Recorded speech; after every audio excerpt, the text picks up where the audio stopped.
जीवन का एक ही उसूल रखें, यारी में गद्दारी नहीं और गद्दारों से यारी नहीं।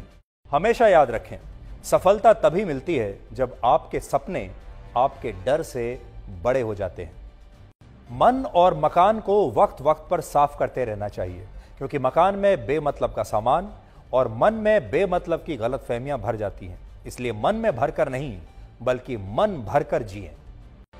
हमेशा लोगों के दिलों में सेव रहिए, क्योंकि अगर आप मोबाइल फोन की गैलरी में सेव रहेंगे तो कभी भी डिलीट हो सकते हैं। शतरंज में वजीर और जिंदगी में जमीर अगर मर जाएं तो समझिए खेल खत्म। ये कलयुग है।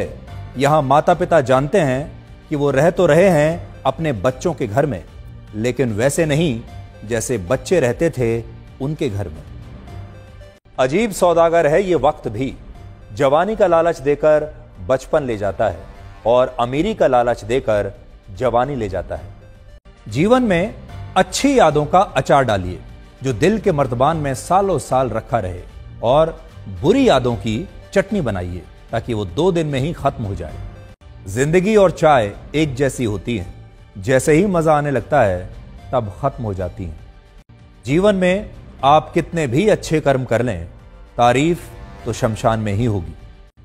कड़वा सच यह है कि मृत्यु के बाद इंसान का सारा सामान दान कर दिया जाता है, लेकिन उसका कमाया हुआ सारा धन आपस में बांट लिया जाता है। जीवन एक कलम यानी पेन की तरह है। इससे पहले कि इसकी स्याही खत्म हो जाए, आप अपनी कहानी लिख दीजिए। छाता और दिमाग तभी काम करते हैं जब वो खुले हों, क्योंकि बंद होने पर दोनों ही बोझ लगते हैं। शिक्षा एक ऐसा वृक्ष है जो दिल में उगता है, दिमाग में पलता है और जुबान से फल देता है। जिंदगी को समझना बहुत मुश्किल है, क्योंकि कोई सपनों की खातिर अपनों से दूर रहता है और कोई अपनों की खातिर सपनों से दूर रहता है।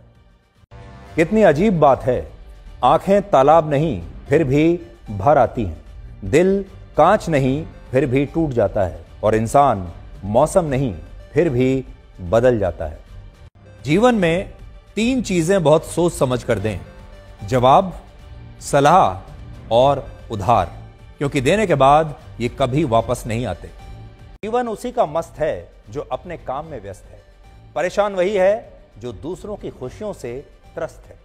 कभी पछतावा ना करें, क्योंकि अगर बीता हुआ समय अच्छा था तो वो यादगार है, और अगर बीता हुआ समय खराब था तो वो एक अनुभव है।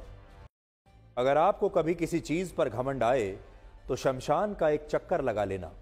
आपसे भी बड़े बड़े और बेहतरीन लोग वहां राख बनकर पड़े हैं।